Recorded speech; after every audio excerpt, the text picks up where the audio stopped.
তো সম্পৃক্ত যখন হবে তখন আর একটু নিচের দিকে ডাউন হলে তারা কি হতে শুরু করবে, জল হতে শুরু করবে, বুঝছো? সম্পৃক্ত হওয়ার পরে শিশির হতে শুরু করবে। এজন্য আমরা বলবো যে তাপমাত্রায় অসম্পৃক্ত জলীয় বাষ্প সম্পৃক্ত হয় তাকেই শিশিরাঙ্ক বলে। হ্যাঁ, আচ্ছা দেখো, গ্যাস, বায়ু, জলীয় বাষ্প এ তিনটার মধ্যে পার্থক্য আছে কি না, আছে না নাই? তোমাদের কি ধারণা? পার্থক্য আছে। গ্যাস কি? আচ্ছা, পদার্থের যে তিনটা অবস্থা তার মধ্যে কঠিন, তরল আর আরেকটা হলো গ্যাসীয় বা বায়বীয়। তো বাই নেচার কিছু জিনিস কিন্তু গ্যাস আছে, যেমন হয়তো আমরা বলতে পারি ক্লোরিন, হাইড্রোজেন, নাইট্রোজেন, এরা, তাই তো, এরা গ্যাস। কিন্তু বায়ুর ব্যাপারে বলো, বায়ু মানে এটা হচ্ছে প্রকৃতিগতভাবে বায়বীয় বা গ্যাসীয় অবস্থায় থাকে, কঠিনও না তরলও না। কিন্তু এটা কি গ্যাস কি না? গ্যাস। কি মনে হয় তোমাদের? তাড়াতাড়ি বলো। তাহলে বায়ু বলতে আমরা যেটা বুঝবো যে এটা কয়েকটি গ্যাসের মিশ্রণ, কয়েকটি গ্যাসের মিশ্রণ। হ্যাঁ, যৌগ না, এটা মিক্সচার। তাহলে মৌলিক গ্যাস আর যৌগিক গ্যাস তো আছে, আর এখানে কয়েকটি মৌলিক গ্যাস একসঙ্গে হয়ে একটি মিশ্রণ তৈরি করেছে, তাহলে আমরা এটাকে বলবো গ্যাসের মিশ্রণ। ধারণা ক্লিয়ার? এই গ্যাসের মিশ্রণে কে কে রয়েছে? নাইট্রোজেন 78 ভাগ, অক্সিজেন কত ভাগ? 20 বা 21%, আর তারপরে আদার্স কিছু রয়েছে। হ্যাঁ, যদি দূষিত বায়ু হয় কার্বন ডাইঅক্সাইড থাকবে, কার্বন মনোক্সাইডও থাকতে পারে বদ্ধ জায়গা হলে। আচ্ছা, এরপরে আছে জলীয় বাষ্প। তাহলে জলীয় বাষ্প এটা কিন্তু বায়বীয়, কিন্তু তার অরিজিন হলো জল, তার অরিজিন হলো জল। তাহলে আমরা এটাকে বলতে পারি বায়বীয় H2O। কোনো একটি জায়গাতে যদি তাহলে তুমি বলো যে জল রেখেছি, যেমন আমার এই ঘরে যদি রাখি একটি পাত্রে, তাহলে এই ঘরের এই পাত্রের পানি দেখবা একদিনের ব্যবধানে একটু হলেও কমে গেছে। খোলা যদি রাখো কি হয়েছে? ও বাষ্পায়িত হয়েছে। হ্যাঁ, তাহলে খোলা, এই যে দেখো, এই জল থেকে ও বাষ্প হয়ে গেলে তখন তার নাম হয়ে গেল কি? সমান সমান জলীয় বাষ্প। এটুকু কি বুঝেছ? জল হয়ে গেল জলীয় বাষ্প। এখন এই বাষ্পায়ন কিন্তু ধীরে ধীরে হইতে পারে। বাষ্পায়ন আবার তুমি মনে করতে পারো যে যদি তাকে তাপ প্রয়োগ করি এবং তাপ দিতে দিতে 100 ডিগ্রি সেলসিয়াসে নিয়ে গেলে পানি বাষ্প হয়, তাই তো? এটা দেখো যে আমি জোর জবরদস্তি করে বাষ্প করেছি শক্তি দিয়ে, এর বাইরেও আরও একটা বাষ্পায়ন প্রক্রিয়া আছে, নাম হলো স্বতঃস্ফূর্ত বাষ্পীভবন। স্বতঃস্ফূর্ত বাষ্পীভবন তাহলে দুই রকমের, এক হলো তাপ প্রয়োগে হবে আর একটা হলো স্বতঃস্ফূর্তভাবে। তুমি তাহলে এই টার্মটি জেনে রাখবে, এই স্বতঃস্ফূর্ত বাষ্পীভবন। কেমন বলো? এই স্বতঃস্ফূর্ত বাষ্পীভবনের জন্য টেম্পারেচার 100 ডিগ্রি সেলসিয়াস হওয়ার দরকার পড়বে না। তুমি যদি বলো যে শীতকালে একটি পুকুরের পানি কেউ হয়তো ইউজ করছে না, মাঠের পুকুর, তারপরেও সেখান থেকে পানি কিন্তু কমতে কমতে একটা পানির লেয়ার নিচে নেমে যাবে, হতে পারে। এখন কেন? 100 ডিগ্রি সেলসিয়াস কি সূর্যের তাপমাত্রা পৌঁছেছে কোনো দিন? না। তাহলে মনে রাখবা যে আমরা তাপ প্রয়োগ করে তার যে বাষ্পায়ন ঘটাই এটা আলাদা রকমের। আমি যখন হিট দিব, ভিতরে পাত্রের পানির প্রথম এই হিটটা গেইন করে কে? নিচের এই পানির অণুগুলো, তার শক্তি বেড়ে সে ধীরে ধীরে কোথায় যায়? উপরে। উপরের পানি অণুগুলো আবার নিচের দিকে কেউ কেউ নেমে আসে, সে আবার হিটটা পেয়ে আবার সেও উপরে যায়। এই বেশি এনার্জির এই পানির অণুগুলো ধীরে ধীরে এখান থেকে হয়তো এভাবে করে করে যাচ্ছে, এভাবে একটা বাষ্পায়ন হতে পারে। আর স্বতঃস্ফূর্ত বাষ্পীভবন একটা পুকুরের মতোই যদি জায়গা বলো, তাহলে এইখানে অনেক পানি রয়েছে, এই পানির মধ্যে তুমি একদম টপ লেয়ারের যে পানির অণুগুলোর কথা যদি বলো, তাহলে এদের প্রতি নিচের দিকে একটু আকর্ষণটা কম, সব উপরের পানির অণু, ভিতরের গুলো তো চতুর্দিক থেকে টান দিচ্ছে, ও ব্যালেন্স অবস্থায় আছে, চাপের মধ্যে আছে। কিন্তু এই জায়গার পানির অণু একটু সূর্যের আলো পড়লো বা বাইরে থেকে একটু এনার্জি পেলো, সে তখন হালকাভাবে এখানে উঠে গেল, তখনই ওই পানি এবার গ্যাসীয় একটা অবস্থা লাভ করে। এভাবে করে একটা দুইটা করে পানির অণু শক্তি পেতে পেতে উপরের দিকে চলে যায়। তারা মোটামুটি এই পুকুর বা খাল বা নদী বলো এর আশপাশের এই এলাকাতে তুলনামূলকভাবে একটু উঁচুতে অবস্থান করে। আমরা তো আকাশ বলতে অনেক দূরে, তা আমাদের এই বায়ুমণ্ডলে তারা অবস্থান করে। কোথায় অবস্থান করে? বায়ুমণ্ডলে। বুঝতে পারছো তো?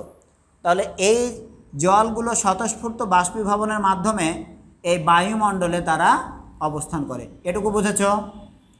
তাহলে এটা বায়ুমণ্ডল একদম নিম্ন স্তরেই থাকে। আরও বেশি শক্তি যদি পায় তাহলে তো সেই শক্তির কারণে আমরা জানি গ্যাসের যত বেশি টেম্পারেচার বাড়াবা শক্তি তত বেশি, তখন ও আরও উঁচুতে যাবে। এই লজিকটা বুঝেছ? আচ্ছা, আমার এই যে গ্যাস, বায়ু, জলীয় বাষ্প, এটা তুমি বুঝেছ।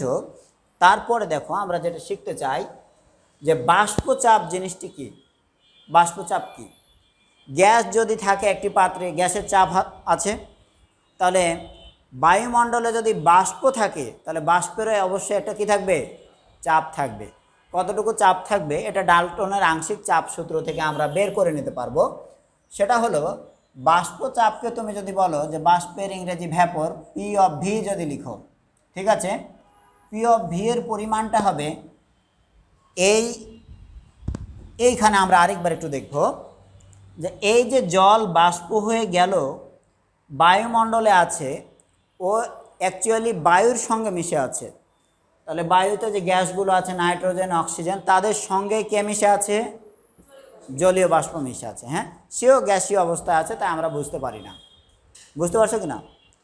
এই বিষয়টা এবার বলো যে স্বাভাবিকভাবে বায়ু আর স্বাভাবিকভাবে গ্যাস তো একটা চাপ দেয়, এবার জলীয় বাষ্প তার সঙ্গে মিশেছে, চাপ বাড়বে না? বেড়ে যাওয়ার কথা। তুমি এটা শিখেছো যে গ্যাসের চাপ P is proportional to rho, শিখেছো কি না? তাহলে যত বেশি পরিমাণ হবে তত ঘনত্ব বাড়বে, ঘনত্ব বাড়লে চাপও বেড়ে যাবে। তাহলে আগে শুধু বায়ু ছিল, বায়ুর চাপ ছিল, এখন বায়ুর সঙ্গে আবার এসে কে যুক্ত হইল? জলীয় বাষ্প, তাহলে পরে চাপও বেড়ে যাবে। এইখান থেকে ডাল্টনের আংশিক চাপ সূত্র থেকে যদি জলীয় বাষ্পের বা ভ্যাপরের, বা আমি এটা ওয়াটারের চাপ ধরলাম, হ্যাঁ, ওয়াটারের চাপটা হবে টোটাল চাপ যেটা দিচ্ছে সেখান থেকে আমি বাদ দিব বায়ুর চাপ, বায়ুকে আমরা লিখলাম এয়ার। বুঝতে পারছো না পারোনি? এই মোট জলীয় বাষ্প আর আমার বায়ু দুটো মিলিয়ে যে চাপ সেটাকে যদি আমি পি ধরি, ওই চাপ থেকে শুধুই যদি বায়ুর চাপটা বাদ দিয়ে দিই তাহলে কার চাপ পেয়ে যাব? আমি জলীয় বাষ্পের চাপ পেয়ে যাব। তাহলে এই যে বাষ্প কোনো একটি স্থানে যে চাপটা দিচ্ছে, একক ক্ষেত্রফলে যে বলটা প্রয়োগ করছে, ওজনটা দিচ্ছে, সেটাকে আমি বলবো বাষ্প চাপ। বুঝছো? এখন এই বাষ্পচাপ আবার আমি দুই রকম লিখে রেখেছি, দেখো, সম্পৃক্ত বাষ্পচাপ আর অসম্পৃক্ত বাষ্পচাপ। আচ্ছা শোনো, আমি বললাম যে গ্যাসীয় যে কোনো জিনিসও কোনো জায়গায় চাপ সৃষ্টি করতে পারে। তো জলীয় বাষ্প যদি আমার এই রুমে থাকে, জলীয় বাষ্পের কারণে এখানে যে পরিমাণ চাপ সৃষ্টি হয়েছে তার নামই হলো জলীয় বাষ্প চাপ। জল শব্দটা বাদ দিয়ে আমরা সরাসরি কি বললাম? বাষ্পচাপ। এটা কিন্তু গ্যাসের চাপ মানে বায়ুর চাপ না, এটা কি চাপ? বাষ্পচাপ। বায়ুর চাপ আলাদা আর বাষ্পচাপ আলাদা। বুঝতে পারছো? হ্যাঁ। আমার এবার সম্পৃক্ত এবং অসম্পৃক্ত বাষ্পচাপ এটা নিয়ে একটু বলার আগে তাহলে আমাকে দরকার হলো সম্পৃক্ত জলীয় বাষ্প আর অসম্পৃক্ত জলীয় বাষ্প এ ব্যাপারে জানা। অসম্পৃক্ত জলীয় বাষ্প। খুব অলসতা করলাম, ধরো এরকম হবে সম্পৃক্ত জলীয় বাষ্প আর অসম্পৃক্ত জলীয় বাষ্প। এটা কি তোমাদের দেখাই, একটি ধরো আমাদের ঘরটিকে এখানে তুলে ধরছি। এই রুমের মধ্যে এখানে একটি পাত্র দিয়েছ অথবা একটি টেবিল দাও, আগে এই বড় সড়ো একটা টেবিল বা প্ল্যাটফর্ম দিলাম। এই টেবিলের মধ্যে, টেবিলের উপরে একটি সবুজ পাত্র দিলাম। এই সবুজ পাত্রে কিছু পানি দিয়েছি, এক কথায় জল। দেখা গেল এই জল রেখে দিয়েছো তুমি, স্বাভাবিক দিনের তাপমাত্রায় এ জল বাষ্পায়িত হচ্ছে ধীরে ধীরে। বাষ্পায়িত হতে হতে এক পর্যায়ে গিয়ে দেখছো যে পানিটা হয়তো আরও কমে গেল। আমি সেটা দেখাতে যাচ্ছি যে পাত্রে হয়তো পানির লেভেল আগে এরকম ছিল, সেই পাত্রে পানির লেভেল কমে ধরো এক সময় দেখলা এরকম হলো। তাহলে অবশ্যই এই হাইট থেকে এই হাইটের মধ্যে এই পানিটুকু কি হয়েছে? বাষ্পায়িত হয়েছে। বুঝতে পারছো? বাষ্পায়িত হয়ে সে কিন্তু এই ঘরে বায়ুর সঙ্গে মিশে আছে চতুর্দিকে। তারপরে এক পর্যায়ে দেখছো তুমি যে এই পানির লেভেল আর কমছে না। আমি কি বুঝবো এখান থেকে? তাহলে আমি বুঝবো যে আর বাষ্প হচ্ছে না, পানি আর বাষ্পায়িত হচ্ছে না, ও ওয়াটার ওয়াটার হিসেবেই থেকে যাচ্ছে। এটা যদি বদ্ধ ঘর হয়, এখান থেকে আমি ধারণা করতে পারি যে এই ঘরে জলীয় বাষ্প থাকার জন্য, মানে বাষ্প হিসেবে থাকার জন্য যে একটা মাত্রা রয়েছে, সে মাত্রা ফুলফিল হয়ে গেছে। এর বেশি আর জল বাষ্প হওয়ার সুযোগ। বুঝিনি, আবার বলো। কি দিলে? এনার্জি দিলে? স্বাভাবিক তাপমাত্রায় বলেছি। কিভাবে এনার্জি দিবা? জলকে কিভাবে এনার্জি দিবা? গরম করবা? কিভাবে এনার্জি দেওয়া যাবে? মন্ত্র পড়ে?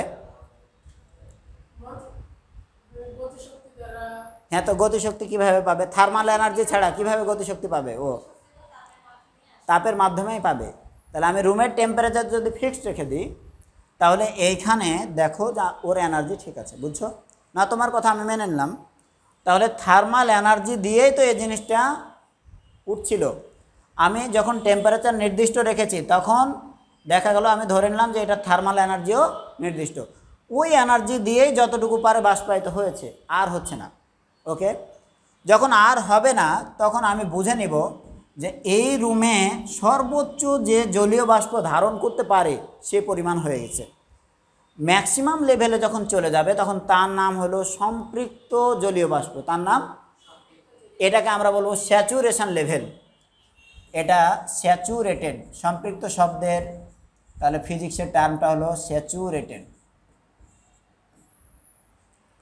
সম্পৃক্তের ব্যাপারে আমরা জানি, কেমিস্ট্রিতে শিখেছি।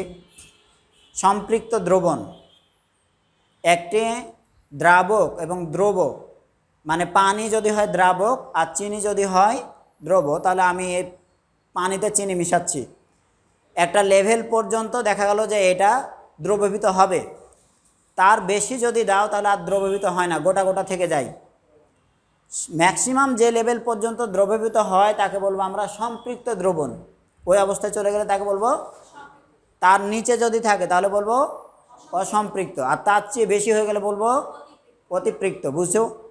তাহলে ম্যাক্সিমাম যে লেভেলে জলীয় বাষ্প ধারণ করতে পারে সে লেভেলে চলে গেছে। তাহলে এই সময় এটাকে বলবো আমি সম্পৃক্ত জলীয় বাষ্প। বুঝেছো না বোঝানি? এই আয়তনটুকু এই ভরের জল দ্বারা বা বাষ্প দ্বারা কি হয়েছে?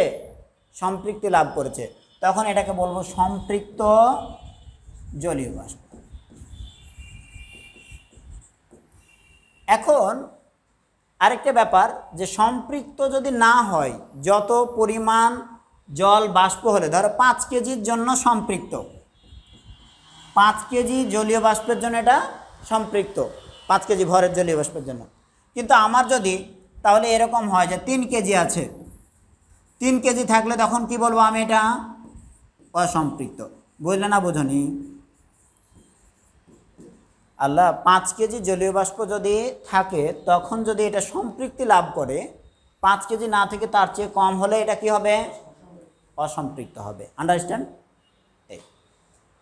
এই যে অসম্পৃক্ত জলীয় বাষ্প আর সম্পৃক্ত জলীয় বাষ্প শিখলে, সম্পৃক্ত অবস্থায় জলীয় বাষ্প তাহলে যে চাপটা সৃষ্টি করে সেটা যদি তুমি একটা ব্যারোমিটার দিয়ে মাপ করো, তাহলে এই জলীয় বাষ্পের চাপটাকে তখন আমি বলবো সম্পৃক্ত জলীয় বাষ্পের চাপ বা সম্পৃক্ত বাষ্প চাপ। সম্পৃক্ত আর অসম্পৃক্ত অবস্থায় যে চাপটা তুমি পাবে সেটার নামই হলো। তাহলে এ দুটো টার্ম খুব জটিল কিছু না। জলীয় বাষ্প সম্পৃক্ত অবস্থায় যখন থাকবে কোনো একটা নির্দিষ্ট আয়তনের জায়গায়, তখন যে চাপ দিবে তার নামই সম্পৃক্ত জলীয় বাষ্প চাপ, আর অসম্পৃক্ত অবস্থায় যখন থাকবে তখন তার নাম হলো অসম্পৃক্ত জলীয় বাষ্প চাপ। বুঝছো? বায়ুতে আগে থেকে আছেই, বায়ুর গল্প বলিনি আমরা, কিসের? জলীয় বাষ্পের। ঠিক আছে, আমাদের স্টাডির বিষয়ই হলো জলীয় বাষ্প। কারণ আছে, কারণটা হলো এই বায়ু বাতাস দিয়ে আবহাওয়ার খুব বেশি গল্পটা সৃষ্টি হবে না, সৃষ্টি হবে কি দিয়ে? জলীয় বাষ্প দিয়ে। হ্যাঁ, আমরা সেগুলোর দিকে ধীরে ধীরে চলে যাব। তাহলে বলো, বাষ্প সম্পৃক্ত অবস্থায় যে চাপ প্রদান করে,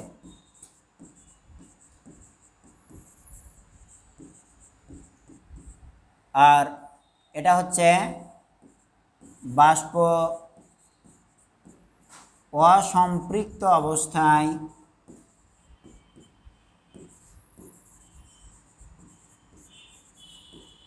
যে চাপ প্রদান করে।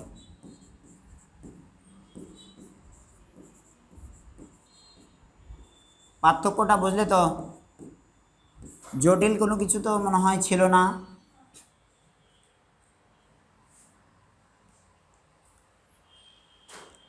ব্যাপারটা হচ্ছে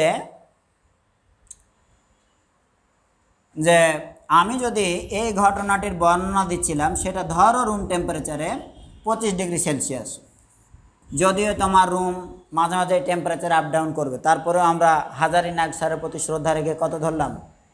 25ই ধরলাম। হ্যাঁ, এখন তুমি লজিক্যালি দুই একটা জিনিস জাস্ট খেয়াল করবে। শিশিরাঙ্ক বলে একটা জিনিস রয়েছে, এটা হলো অ্যাকচুয়ালি তাপমাত্রা।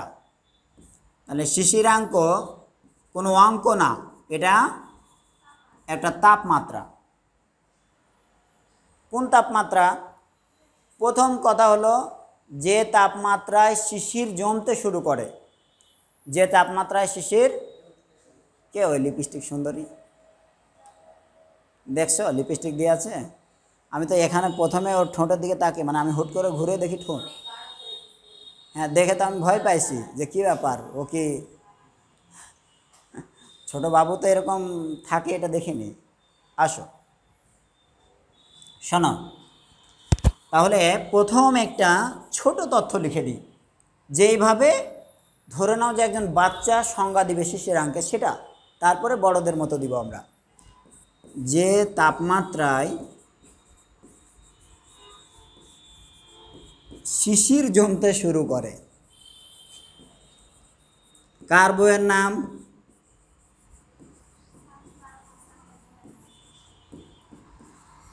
আছে না ডিভোর্স হয়ে গেছে?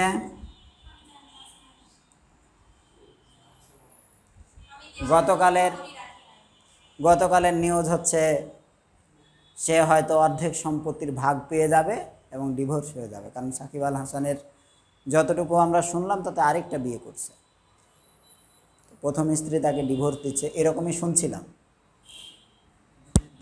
অনলাইনে নিউজগুলোর অবশ্য সত্য মিথ্যা যাচাই করাও এক কঠিন কাজ।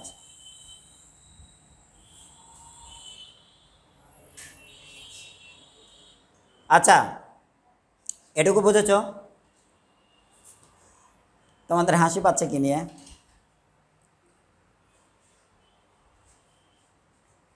ও কি নাম তোমার? ভিতরে আসবা, আসো।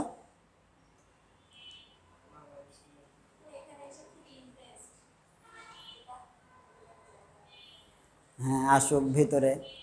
যখনই দেখবে this is physics, then hurry up please. আচ্ছা, যে তাপমাত্রায় শিশির জমতে শুরু করে তাকে কি বলবো? শিশিরাঙ্ক বলবো। আমার এখানে একটা সুন্দর বিষয় বলা রয়েছে যে অসম্পৃক্ত জলীয় বাষ্প আর সম্পৃক্ত জলীয় বাষ্প পড়ছো? ধরো এই জায়গাতে, আচ্ছা পরের একটা পেজ নিই, একটা নতুন পেজ নিই। অসম্পৃক্ত জলীয় বাষ্প, এটা টার্ন করে ধরে নাও সম্পৃক্তির দিকে যাবে, এক সময় সম্পৃক্ত জলীয় বাষ্প হবে। এটার জন্য কয়েকটা পদ্ধতি আমার মাথাতে কাজ করে। এই ফিজিক্সটা আবার কেউ কেউ শুনলে রাগও করতে পারে, আমার আবার হেটার্স আছে কিছু, বাট সেও যদি কোনোদিন ফিজিক্সটা ভালো মতো চিন্তা করে তাহলে এটাই বলবে। ধরো এই আয়তন দেখছো, এই আয়তনের যে জায়গাটি সেটি 25 ডিগ্রি সেলসিয়াস তাপমাত্রায়, ধরো 5 কেজি ভর জলীয় বাষ্প থাকলে, মানে 5 কেজি পানি কি হয়েছে? জলীয় বাষ্প, তাহলে সম্পৃক্ত হবে। আমরা এইভাবে লিখি যে 5 কেজিতে সম্পৃক্ত হয়। তুমি নিশ্চয় বুঝেছো এটা কি, 5 কেজি কি লাগবে? জলীয় বাষ্পের গল্প বলছি, হ্যাঁ আর লিখলাম না। এই 5 কেজি জলীয় বাষ্প যখন এভাবে ছড়িয়ে যায় তখন সম্পৃক্ত হয়। বাট আমার এখন আছে স্টিল নাও, ধরো আছে 3 কেজি, বর্তমানে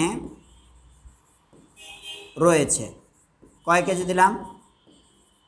তাহলে সম্পৃক্ত থাকবে? অসম্পৃক্ত থাকবে। এখন 3 কেজি ছড়িয়ে ছিটিয়ে থাকলে অসম্পৃক্ত। এই বিষয়টা দেখো যে দুইভাবে তুমি এটাকে সম্পৃক্ত করতে পারো। দুইভাবে বললাম, এটাকে 3 ভাবেও আমরা চাইলে করতে পারি। আগে এই 3টি ওয়ে লিখে নাও যে 3টি পদ্ধতিতে অসম্পৃক্ত অবস্থাকে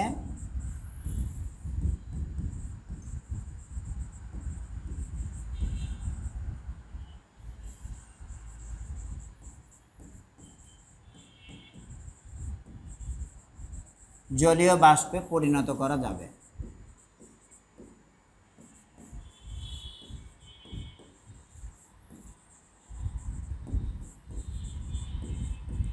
লিখেছ? 3টি পদ্ধতিতে।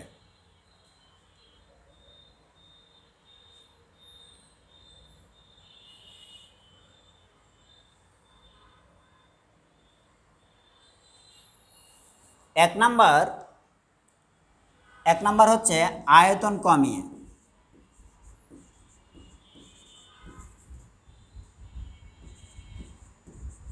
আয়তন হ্রাস করে।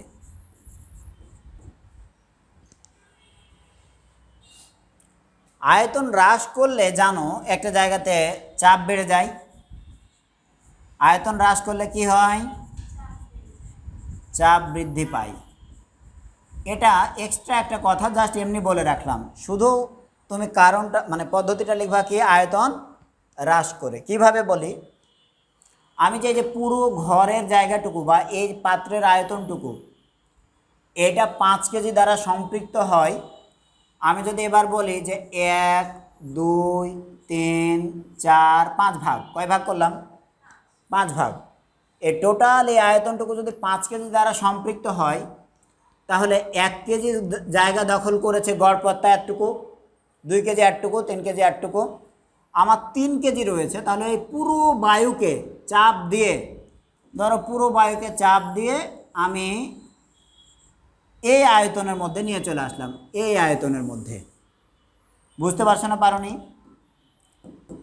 তাহলে বলো আগের হিসাব অনুযায়ী 5 কেজি দ্বারা যদি এই পুরো আয়তনটুকু সম্পৃক্ত হয়, তাহলে চাপ দিয়ে এতটুকু জায়গার মধ্যে যদি নিয়ে আসি, অর্থাৎ দেয়াল দিয়ে দিই বা অন্য কোনোভাবে একটি পদ্ধতিতে এখানে নিয়ে চলে আসলাম, তাহলে এবার বলো এটুকু সম্পৃক্ত হবে কি না? তাহলে ওই অসম্পৃক্ত একটি জায়গার সম্পৃক্ত করার জন্য ওই আয়তনটাই কী করে দিতে পারো? কম করে দিতে পারো। আয়তন হ্রাস করলে তখন এই 3 কেজি দ্বারাই এই আয়তনটুকু আবার ওই অনুপাত অনুযায়ী কী হবে? সম্পৃক্ত হবে। বুঝতে কষ্ট প্রান্ত? 5 কেজিতে যদি এত বড় আয়তন সম্পৃক্ত হয়, তাহলে তার 5 ভাগ করে 3 ভাগ নিলাম, তাহলে এই 3 ভাগের জন্য কয় কেজিতে সম্পৃক্ত হবে? আন্ডারস্ট্যান্ড? ঠিক আছে। আচ্ছা, তাহলে আয়তন হ্রাস করে আবার তুমি একটি কাজ করতে পারো, আমি না হয় ঘরের মতো একটি জায়গা অথবা পাত্র যদি নিই, তাহলে সেখানে এটা করতে পারবো। কিন্তু খোলা রাজশাহীর আকাশ, খোলা ঢাকার আকাশ, ধরে নাও আমি তো ওই খোলা আকাশটা এভাবে যদি আঁকি যে এই পুরো একটা ভূখণ্ডের উপরে যে আকাশ রয়েছে, সেই জায়গাতে এখানকার এই জলগুলো বাষ্প হয়ে ঘুরে বেড়াচ্ছে। তুমি এখন এই জায়গার আয়তন কিভাবে কমাবে ভাই? আয়তন কমানো যাবে? তাহলে যেটা হতে পারে, তুমি টেম্পারেচার কমাতে পারো। যদি টেম্পারেচার কমে, তাহলে অটোমেটিক ওই যে দুর্দান্ত তুখোড় এনার্জি নিয়ে যারা দৌড়ে বেড়াচ্ছিল উপরে উপরে, টেম্পারেচার কমলে তার এনার্জি কমবে। ই প্রপোর্শনাল টু টি, জানি না? আরে ছিল গ্যাসের ক্ষেত্রে ই সমান 3/2 RT ছিল ভাই। এটুকু কি ধ্রুব? তাহলে পরম তাপমাত্রা সমানুপাতিক হলো গ্যাসের গতিশক্তি।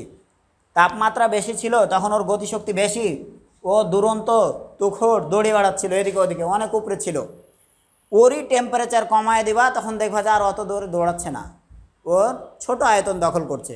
তাহলে টেম্পারেচার যখন কমাবে, তখন এই রাজশাহীর আকাশের জলীয় বাষ্প টেম্পারেচার কমে যাওয়ার কারণে ওরা ধীরে ধীরে কোথায় আসবে? নিচে আসবে।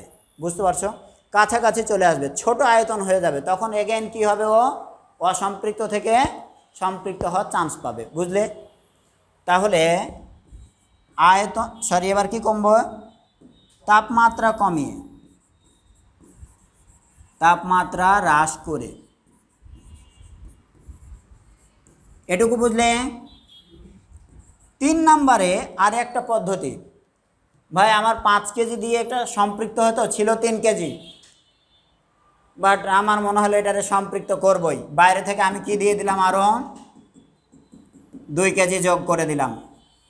তাহলে বলো ওই আয়তনটা কি হওয়ার কথা? এবার ওই 5 কেজি দ্বারা সম্পৃক্ত হওয়ার কথা। সামহাও তুমি ভর বাড়িয়ে 5 কেজি জলীয় বাষ্প করে দিলে আবার সম্পৃক্ত হয়ে গেল। তাহলে 3 নাম্বার কি হতে পারে? ভর বৃদ্ধি করে। কার ভরে? গ্যাস। কষ্ট পাইলাম।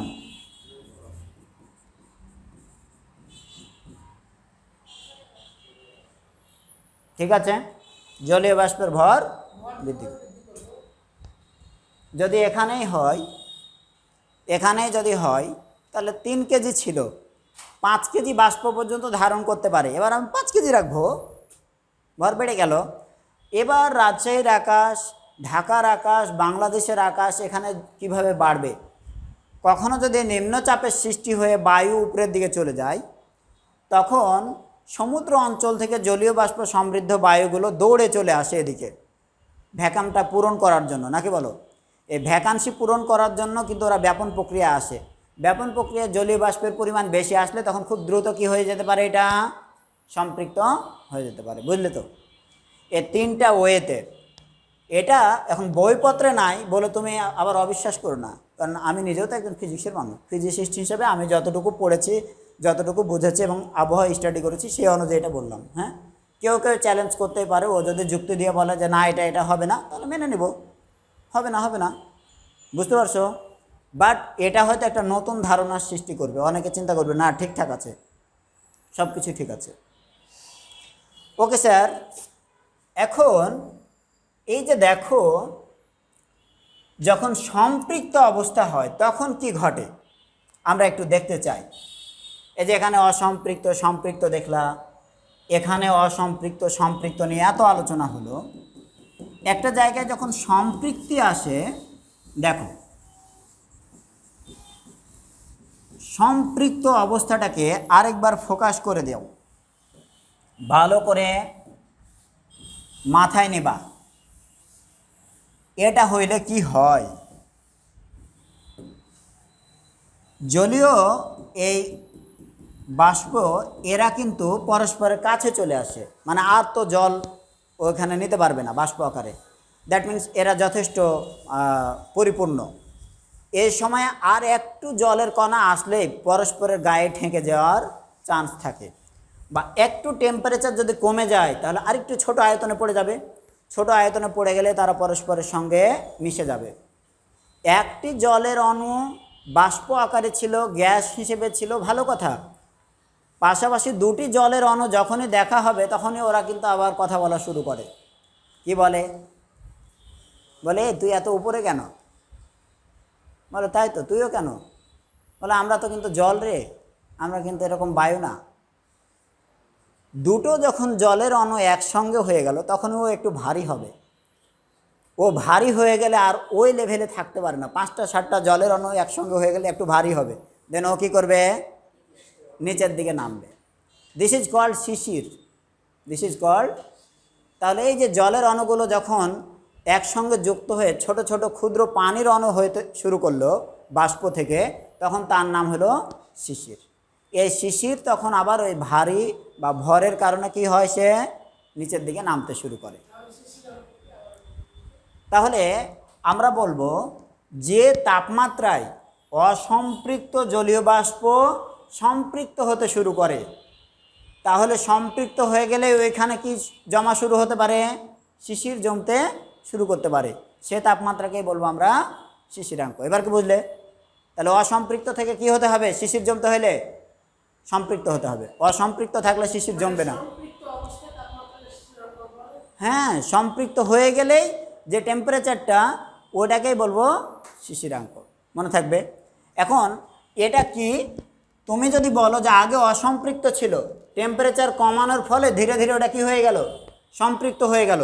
তো সম্পৃক্ত যখন হবে তখন আর একটু নিচের দিকে ডাউন হলে তারা কি হতে শুরু করবে? জল হতে শুরু করবে। বুঝছো? সম্পৃক্ত হওয়ার পরে শিশির হতে শুরু করবে।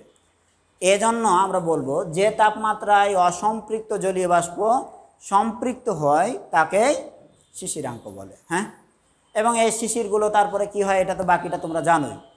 এই শিশিরদের মধ্যে যারা ভাগ্যবান তারা হচ্ছে ঘাসের ডগায় পড়ে, গাছের পাতায় পড়ে, এদের নিয়ে কবিতা লেখা হয়। বুঝছো? কবিরা এদের দেখতে পায়। বাট যে শিশির দুর্ভাগ্যক্রমে ওই যে রাজপথ রোডের উপরে পড়ে, পড়ার পরে ও ডেড, ওর নামে কোনো কবিতা দেখছো? রোডের ওপর পড়া যে শিশির।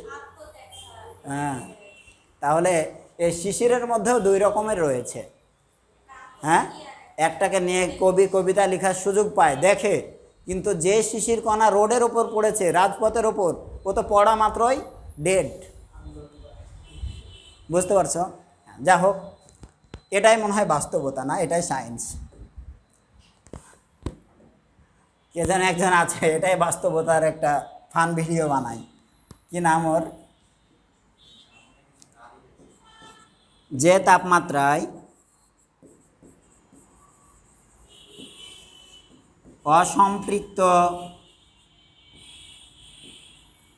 জলীয় বাষ্প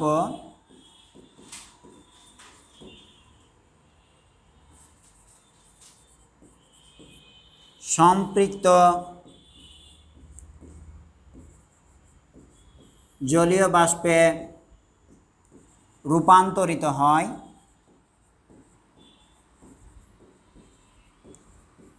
তাকে শিশিরাঙ্ক বলে। জায়গাটা ক্লিয়ার কি না? তাকে শিশিরাঙ্ক বলে। এই দেখছো, এ জায়গায় একদম গ্যাঞ্জামে ভরে গেছে। তোমার আশা করি বিষয়গুলো ক্লিয়ার হয়েছে।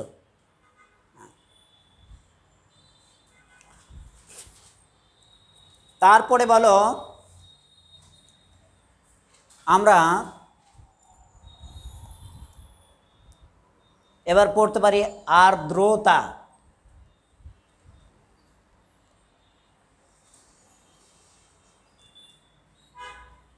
আর্দ্র, এটা যেহেতু একটা রেপ আছে, একটা র ফলা আছে, উচ্চারণ হওয়া উচিত আর্দ্র, কিন্তু ফিজিক্স শেখার স্বার্থে এবং উচ্চারণের সুবিধার্থে আমরা উচ্চারণ করব আর্দ্র।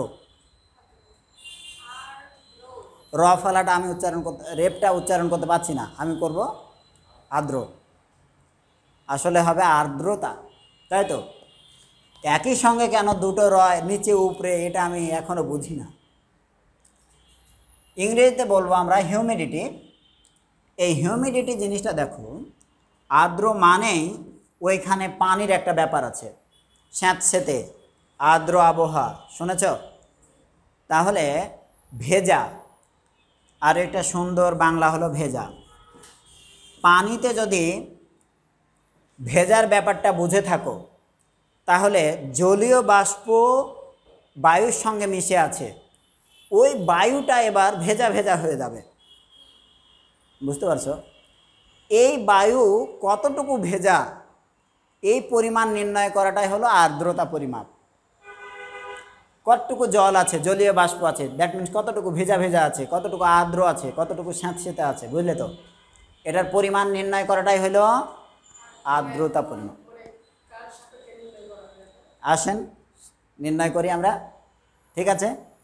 কার সাপেক্ষে করা হয় দেখো, আমি এখানে দুটি আর্দ্রতা লিখেছি। পরম আর্দ্রতা, that means absolute humidity. What is this? ধরো আমরা যে পাত্র, আমরা যে ঘর এঁকেছিলাম এর আগে, এই ঘরে এই মুহূর্তে 3 কেজি যে হিসাব করেছিলাম না, যে কোনো মুহূর্তে 3 কেজি জলীয় বাষ্প আছে, 3 কেজি ভর জলীয় বাষ্প।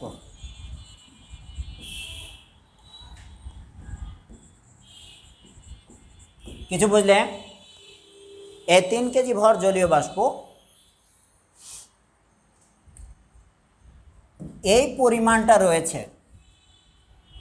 এটাকে যদি তুমি দেখো যে এই পরিমাণে এটা অসম্পৃক্ত, শিশির জমছে না, কিছু হচ্ছে না, তাহলে সেটা অবশ্যই কি অসম্পৃক্ত। এবার শিশিরাঙ্ক আবার চেক করার একটা বিশেষ ওয়ে আছে, একাধিক ওয়ে থাকতে পারে। সহজতম একটি ওয়ে হলো যে চকচকে, চকচকে বানান কি রে, চকচকে বা উজ্জ্বল, যে যেভাবে বলবে, উজ্জ্বল ধাতব দণ্ড নিবা একটা। আন্ডারস্ট্যান্ড? কার মন খারাপ? তুরসের কি ঘুম পাচ্ছে যে ক্লাস ছেড়ে দিলেই স্যার গিয়ে ঘুমাবো?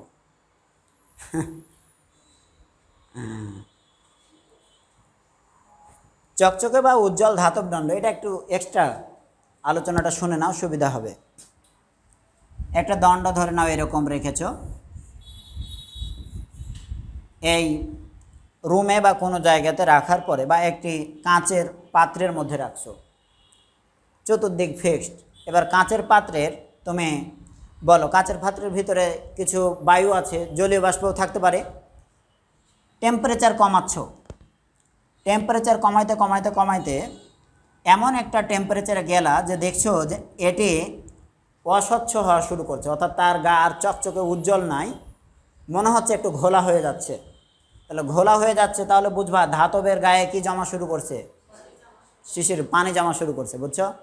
তুমি শিশির বললা, ও পানি বললো, দুটোই মেনে নিলাম, হ্যাঁ, কারণ আমার লেকচার শেষ করতে হবে। তাহলে কি জমা শুরু হয়েছে? পানি। তাহলে যে টেম্পারেচার, এবার তুমি ওর গায়ে একটা থার্মোমিটার দিবা, মেপে দেখবা যে 27 ডিগ্রি সেলসিয়াস, তাহলে বুঝে নিবা শিশির জমেছে কততে? 27-এ।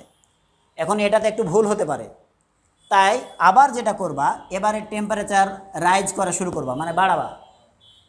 এর টেম্পারেচার যখন বাড়াতে বাড়াতে দেখছো যে এক পর্যায়ে গিয়ে এটা আবার চকচকে হতে শুরু করেছে। দ্যাট মিন্স কি, ওই জলীয় বাষ্পগুলো কোথায় চলে যাচ্ছে? আবার ওর গা থেকে বায়ুমণ্ডলে। এই সময় আবার টেম্পারেচার মাপবা। এবার দেখলা 28, তাহলে 27 আর 28কে যোগ করে 2 দিয়ে ভাগ করবা, গড় যেটা পাবা সেটা হলো হয়তো 27.5 ডিগ্রি সেলসিয়াস। This is শিশিরাঙ্ক।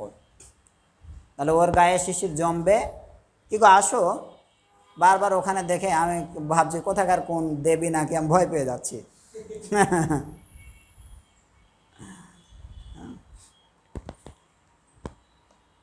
আমি তোমাদের তাহলে এটা বলি, মানে ক্যামেরার বাইরে হলে ভালো হতো। তুমি তো হিন্দু ধর্মের, তাই না? তো ও হিন্দু ধর্মের ও আছে বলি, আমার কোনো একদিন ধরো একটু আধো অন্ধকার এই আবহাওয়াতে ওইরকম লিপস্টিক সিঁদুর টিঁদুর দেয়া কাউকে একজনকে দেখছি, দেখে যে আমার ভয় পেয়েছিলাম ওই দিন। হ্যাঁ, মস্তিষ্কের মধ্যে এখনো ভয়টা ঢুকে আছে। ওই যে লিপস্টিক দিয়ে এখানে আসছে, আমার এটা দেখে বারবার ভয় লাগছে, কারণ গ্লাসের ওপারে তো।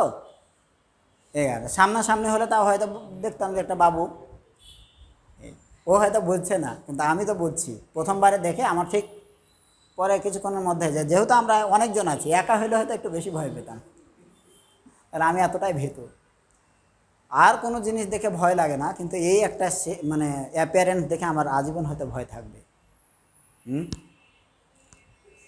আসো,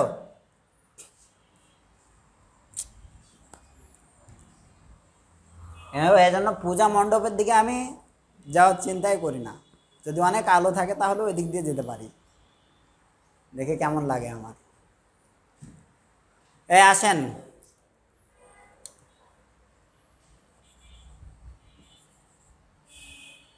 তো পরম আর্দ্রতা এই জায়গাটা আমরা শেখার জন্য এই শিশিরাঙ্কে চলে গিয়েছিলাম। এখান থেকে এবার একটু চিন্তা করো যে আমরা এই জায়গাতে দেখছি যে রুম টেম্পারেচারে 3 কেজি জলীয় বাষ্প দ্বারা এটা কি থাকে? অসম্পৃক্ত। কিন্তু আমরা এটা দেখেছি যে 5 কেজি হলে সেটা আবার শিশির জমে। এরকম যদি হয় তাহলে 5 কেজিতে কী ধরলাম? এটা সম্পৃক্ত। এখন একই জিনিস বারবার বললে তুমি বিরক্ত হবে না, বরং এটা এবার ক্লিয়ার হওয়ার জন্য তোমার ভালো একটা জিনিস। 3 কেজি ভরে অসম্পৃক্ত, কিন্তু 5 কেজিতে কী হবে? সম্পৃক্ত। তাহলে যদি এই 3 কেজি জলীয় বাষ্প থাকে, এই অবস্থাতে যে পরিমাণটা রয়েছে সেটাই হইল এটার অ্যাবসোলিউট আর্দ্রতা, মানে পরম আর্দ্রতা। তাহলে কোনো একটি অঞ্চলের, কোনো একটি জায়গার, কোনো একটি ঘরের, কোনো একটি নির্দিষ্ট আয়তনে যতটুকু জলীয় বাষ্প রয়েছে সেই পরিমাণটুকুকে বলবো তার পরম আর্দ্রতা। 3 কেজি হলো পরম আর্দ্রতা, পরম তাপমাত্রা না, পরম আর্দ্রতা। বুঝতে পারছো? স্বাভাবিক যে পরিমাণটা রয়েছে সেটার নামে কি? পরম আর্দ্রতা। ওকে, তাহলে আমরা লিখি নির্দিষ্ট আয়তনের কোনো স্থানে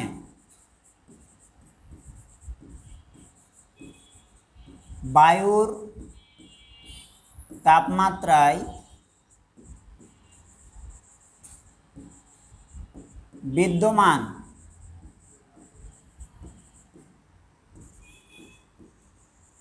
জলীয় বাষ্পের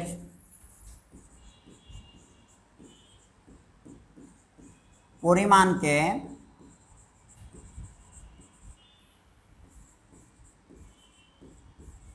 পরম আর্দ্রতা বলে। এটার এককটা কেজি পার মিটার কিউব টাইপের হতে পারে, মানে এটা এক ধরনের ঘনত্ব বা আয়তনের সঙ্গে রিলেটেড ব্যাপার। ভর আর আয়তন দুটোরই বিষয় রয়েছে, নাকি বলো? তাহলে এটার একক যেরকম হতে পারে সেটা হলো কেজি পার মিটার কিউব, এই টাইপের একক হতে পারে। হ্যাঁ, বুঝলে না? বোঝনি? তাহলে পরম আর্দ্রতায় কোনো একক ইউজ করে না, বাট আমরা লিখলাম কত? KG per metre cube. হলে পারে এরকমই হবে, কারণ এটা নির্দিষ্ট আয়তনের গল্প থাকবে আর নির্দিষ্ট ভরের জলীয় বাষ্প থাকবে। কেমন? ঠিক আছে।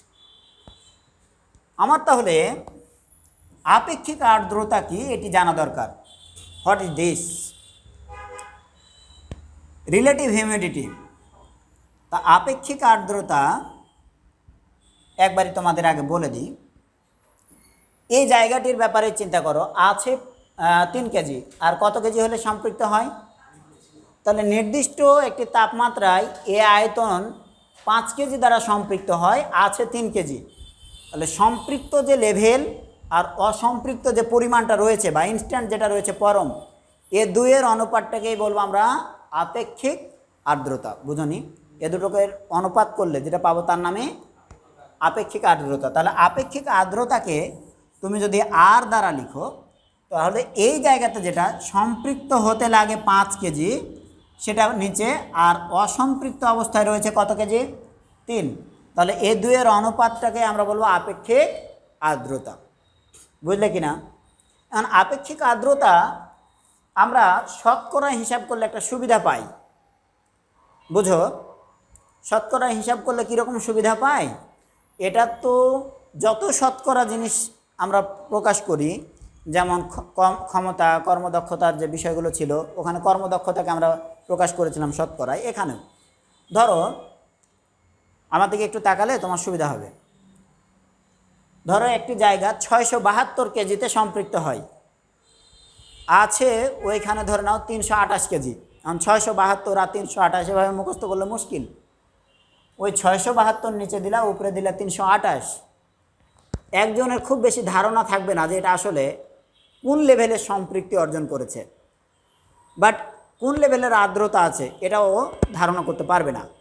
কিন্তু তুমি যখন বলবা 60%, 50%, যাই বলো 50 বা 60, তখন কিন্তু ওর মাথায় ধারণা থাকবে যে যততে এই জায়গাটা সম্পৃক্ত হবে আছে তার অর্ধেক। আমি বোঝাতে পারছি? সো এটাকে আমরা শতকরায় প্রকাশ করব।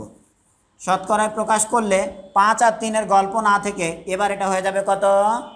60%, তাই না? তাই নাকি? কত? হ্যাঁ, কারণ 30কে 5 দিয়ে ভাগ করলে 0.6 হবে, তাকে 100 দিয়ে গুণ করলে হবে 60%।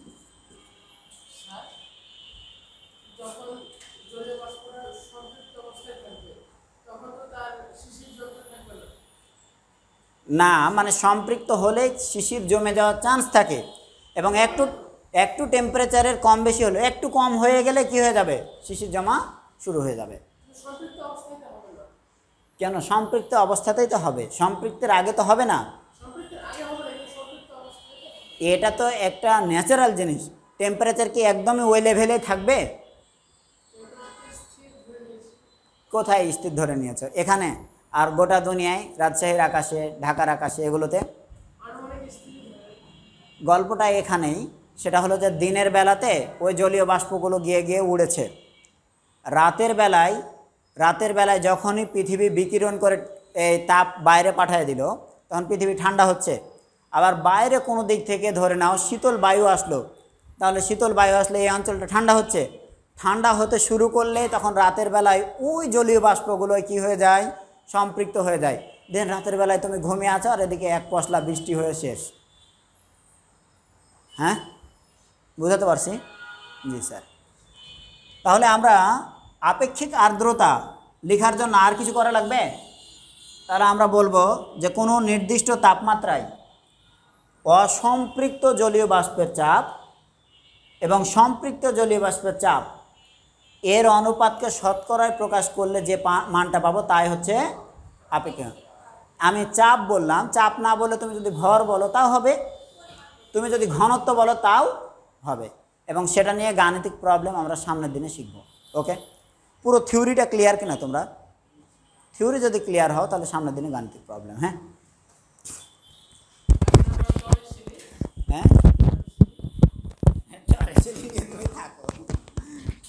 পরীক্ষা